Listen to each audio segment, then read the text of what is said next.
Good morning, everybody. Thanks for joining.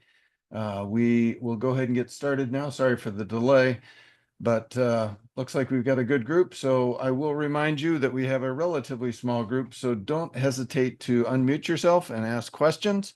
Can go into much more detail on this stuff, but I don't want to keep you too long, and I just want to get you the basic updates today. So we'll get started, but again, chime in at any point. Um,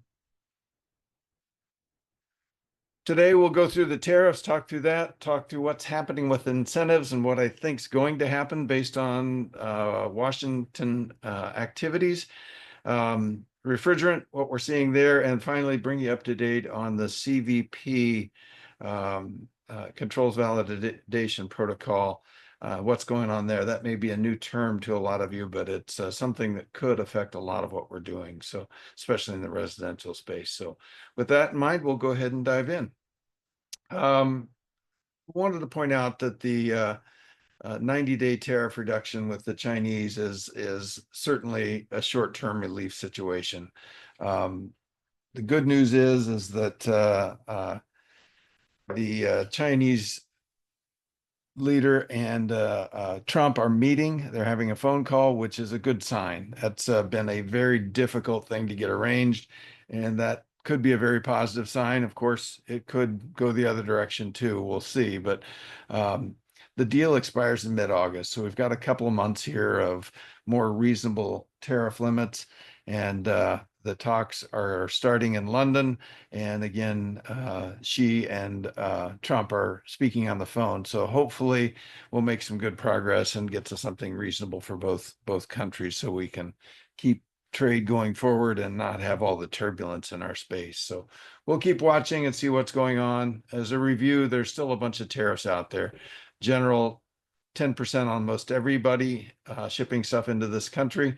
Country-specific tariffs go anywhere from 20 to 50%, and the links here can get you to some of those details if you want to see them. Steel and aluminum continues to be a challenge. Another 25% was placed there. We're still watching that closely to see what happens. And then again, the exemption for de minimis was removed back in May, and even the small pieces coming from China under $800 are getting a tariff. So that specifically plays into some of the parts that come from China, and will continue to add extra costs on some of the parts that we use in this business. Incentive updates. Looks like 25C is going to be removed in the big beautiful bill that's going through right now. The Congress or the House has passed it. The Senate will probably pass it as well. All of it will be built together and released sometime probably by early August. So we're watching it carefully. Obviously, that's an important piece of what we're doing. Utility rebates will still be in place, and I'll talk in a minute here about the IRA and what's happening with that and what we expect to happen. Energy Star is likely to be defunded, and the government would like it to be privatized. Nobody's really sure what that looks like and how it will be played out. Probably HRI will be involved and try to figure out a good way to do that.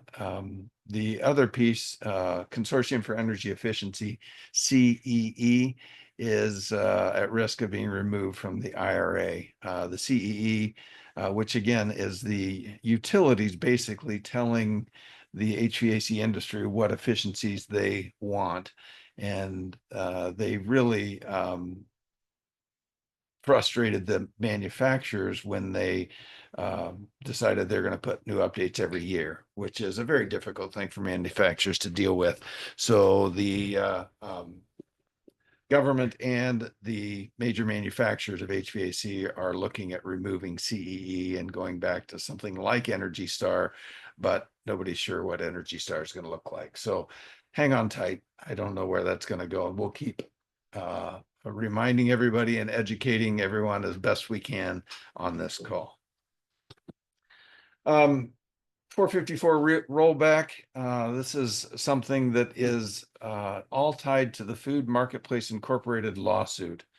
If indeed that lawsuit goes through, it's feasible that it could cause a rollback to 410A. Now, the oral arguments don't start till September, and the decision will probably be December, January, February timeframe moving forward. So it could happen, but all manufacturers right now are opposed to it. But that doesn't mean that one or two manufacturers might not have a plan to start shipping 410A, which would certainly force all the manufacturers to do so. So we're watching this one very carefully. It would be tough on the industry to make that rollback because of the uh, refrigerant capacity, because of the um, re-engineering, the the dusting off all the old manufacturing processes to make the 410A. It's not an easy thing for the industry to do, so it will create a lot of turbulence, whatever happens. So um, we'll watch it carefully when we start hearing the lawsuits go. It could go faster. The court could say yay or nay much sooner, but it's more than likely it's going to be late this year, early next year when we find out if that indeed is a possibility. R54B shortage. It's really completely tied to the cylinder shortage and the tariffs. There is plenty of gas out there. We've talked to multiple manufacturers who have lots of 454B. Honeywell has plenty of 454B. It's just getting it to the market. OEMs are responding a couple of different ways. A couple of OEMs are filling tanks and shipping those. Not a lot of that is happening. JCI is not doing that at this point. There's also overcharging happening. So as opposed to charging the unit for 15-foot line set, a lot of manufacturers are charging to 25. Um, we have been pretty lucky in that our two-stage products specifically use less refrigerant because they're more efficient Copeland compressors. So it plays to our advantage, but we'll keep tabs on this one too. And as of right now, we still have 454B at Republic and TF Earhart. And we expect to keep a steady stream of it coming in. So, but again, we'll watch it carefully. Everybody assumes that the shortage of cylinders should start to lessen this month. So I'm not hearing anything different on that. So probably mid-month to late month, we'll start seeing the availability increase. And once the availability increase, the pricing should get more in line. I do want to keep reminding everybody about the refrigerant detection system calculator. If you're not using that inside of the Ducted System Solutions app, it's a pretty smart thing to do. It protects you. There's certainly a certain number of residential applications where an RDS is not needed in small tonnage situations. When you're 2.5 tons and less, the refrigerant amount is such that you might not need one. But having proof attached to your quote to homeowner of your process, what you did, is going to raise their understanding of what you're doing and probably raise question with the competition. So adding this, even just a digital email to them with this, is a pretty easy thing to do in your job. And if you don't know the details on it, the TMs can get it for you and can walk through it with you. You need to download that for any reason, here's the QR codes. I'll pause just a moment here. Again, it's just one extra way to be sure that you're protected. I think the industry has all realized that 454B and R32 aren't that much different than 410A. But there is more risk, and you don't want to be put in a situation where you haven't protected yourself, and this is a good way to protect yourself.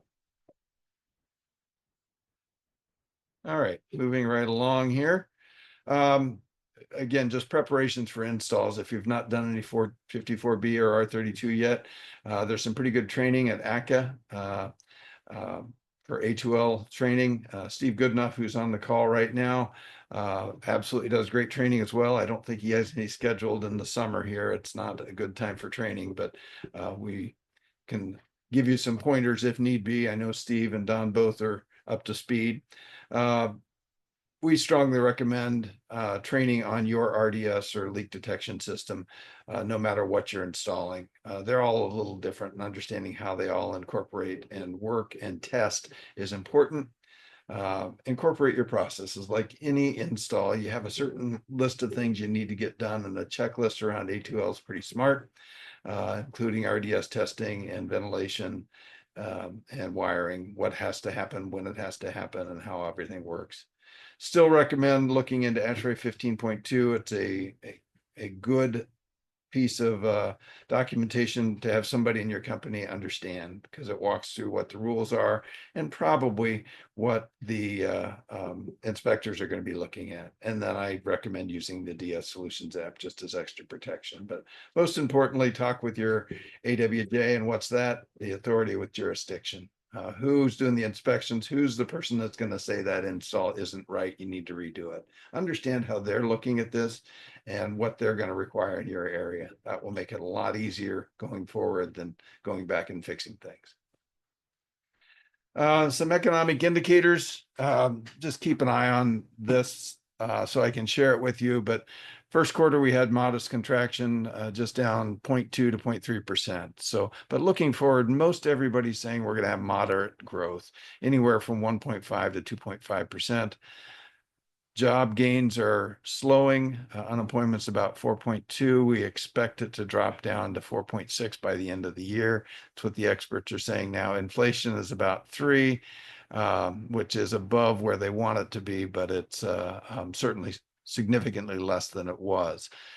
Inflation has a risk with the tariffs of going up, so we'll keep an eye on that.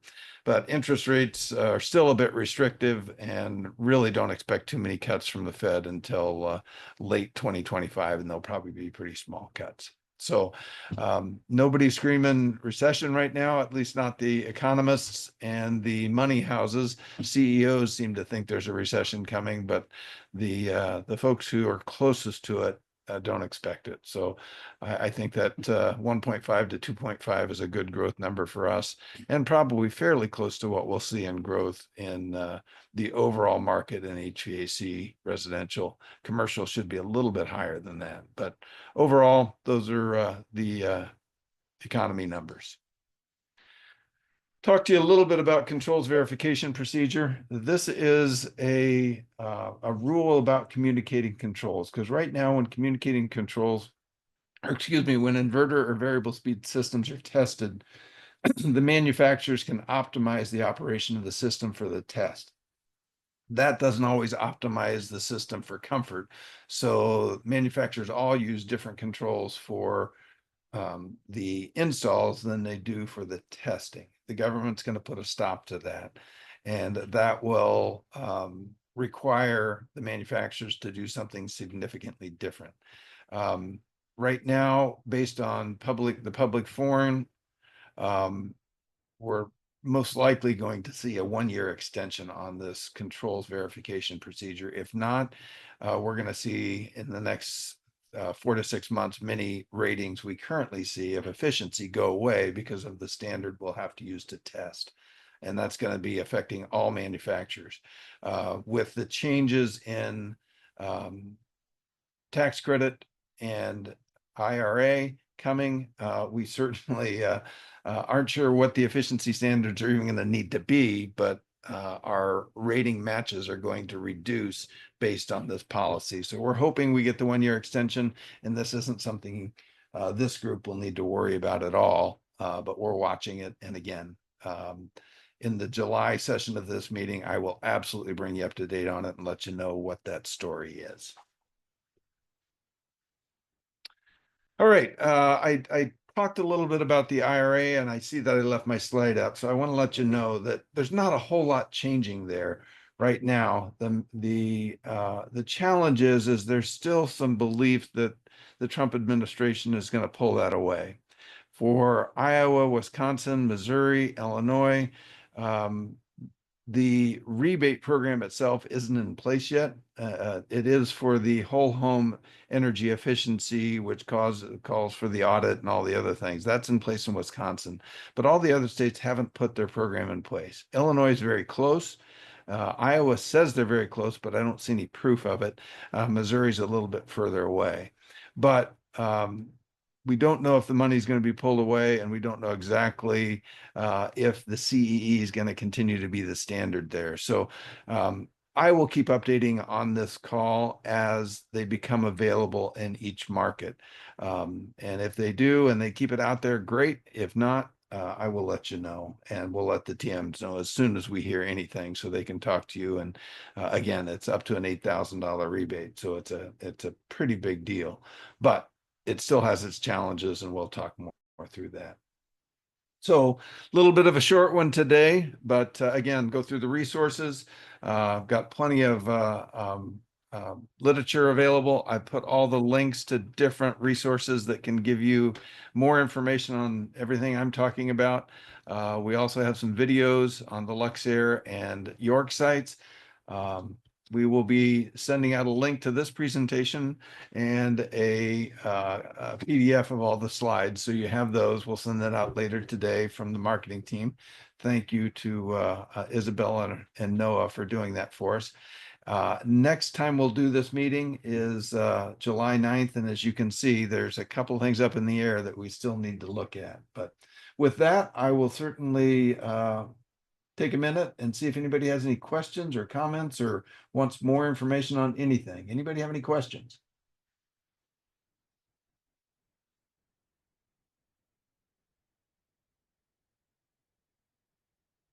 All right. Well, thank you all very much. I greatly appreciate you joining. And if you have specific requests for next time, don't hesitate to send an email or give me a call. I would love to make sure I'm getting you the right information. So thanks to everybody. Have a great Wednesday. Take care. Bye-bye.